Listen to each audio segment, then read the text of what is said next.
आज के इस कार्यक्रम में मैं LF न्यूज़ के माध्यम से राजेंद्र आपसे सम्मुख वार्तालाप करूंगा और 12 की नगरी में जो ऐतिहासिक डोल मेला है इसके पावन पर्व पर आप सभी देशवासियों को मेरी ओर से शुभकामनाएं।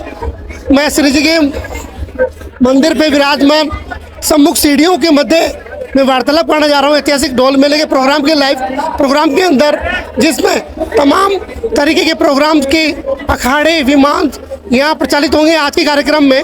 और इसी कार्यक्रम को आगे बढ़ाते हुए कहीं ना कहीं लाइव प्रोग्राम की जो शोभा बढ़ेगी वो शोभा कहीं ना कहीं आगंतुक महोदय, बाहरी आगंतुक महोदय, जितने भी बाहरी लोग आए हुए हैं यहाँ पे, जो 12 दिन का जो ऐतिहासिक डोल मेला है ये कहीं ना कहीं एक परचम लहराता है। और ऐतिहासिक डोल मेले की जो परंपरा रही है वो कहीं ना कहीं श्री जी के माध्यम से वो एक सम्मुख जो रघुनाथ जी का जो मंदिर आता है, वो जो एक स्टेप जो मिलन होता है ना, उस मिलन की वो जो परंपरा, जो अनूठी परंपरा है, उस परंपरा का ही लोग आनंद के लिए यहाँ पे एकत्रित होते हैं। और ये परंपरा एक अनूठी परंपरा जो सदियों से चली आ रही है।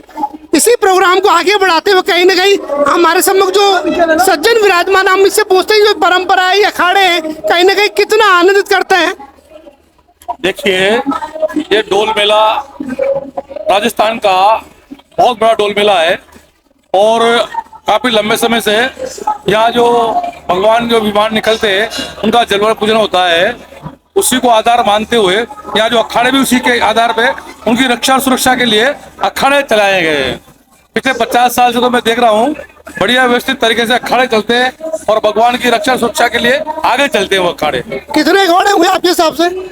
अखाड़े कितने? अखाड़े लोग खड़े हैं और विमान कितने होंगे सर? 55 विमान है। 55 विमान। हाँ, सभी समाज के विमान भी चलते हैं और दूसरे विमान भी चलते हैं, बाकी सब बढ़िया चलते हैं। पूरे समाज के लोगों का पूरा योगदान होता है इसमें। आपको कितना आनंद आता है 12 नगरी के अंदर?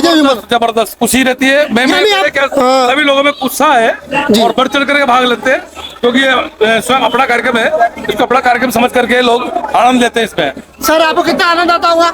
बहुत ही आनंद आता है। यानी आप साल भर से वेट करते हैं इस प्रोग्राम के लिए? जी बिल्कुल, हर वर्ष की तरह इस वर्ष भी जलजूली एकादशी महापर्व बड़े उत्साह और हर्षोल्लास के साथ मनाया जा रहा है। यह श्री कृष्ण जन्मोत्सव के 18 दिन पश्चात बनाया जाता है। ये जो प्राचीन मंदिर है श्री जी का, वो कितना पुराना होगा? ये 450 वर्ष से अधिक पुराना। 450 वर्ष की जो परंपरा है इसी मंदिर के सामने से गुजरती है। जी बिल्कुल, प्रतिवर्ष यानी पूरा जो माहौल यहाँ पे रहता है वो आनंद में रहता है। जी बिल्कुल, हर्षोल्लास के साथ मनाया जाता है। आपको ये जो परंपरा है एक अनूठी परंपरा है, कितना आनंद आता होगा आपको? बहुत सुंदर। यानी आपका पूरा परिवार यहाँ पे इकट्ठा होता होगा और कहीं ना कहीं अनूठी परंपरा का श्री जी मंदिर पुजारी है, पंडित है, यहीं के पंडित है। इनकी पुश्तैनी पीढ़ियां गुजर गई यहाँ पे इनको सेवा करते हुए। और ये 12 जिले का बहुत ही ऐतिहासिक है आने। और अभी तो गाँव में निकलने लग गए, इसलिए पब्लिक थोड़ा सा कम हो गई।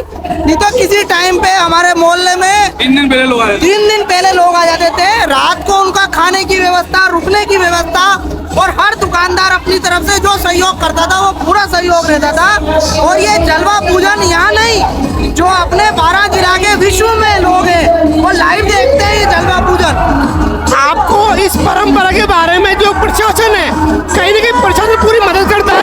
प्रशासन का पूर्ण सहयोग रहता है। प्रशासन की तरफ से पूरा सहयोग जो दिया जाता है, उससे व्यवस्था को सुचारू चलाया जाता है। और ये श्री जी कल्याण राय जी का जो मंदिर है, ये सरकार की देन, सरकार की वजह से अनुमति के ही चल रहा है। ये यहाँ पर बिना सरकार की अनुमति के कुछ नहीं होता। ये पंडितगण जो है ये सरकार के आदेश अनुसार ही यहाँ काम करते हैं।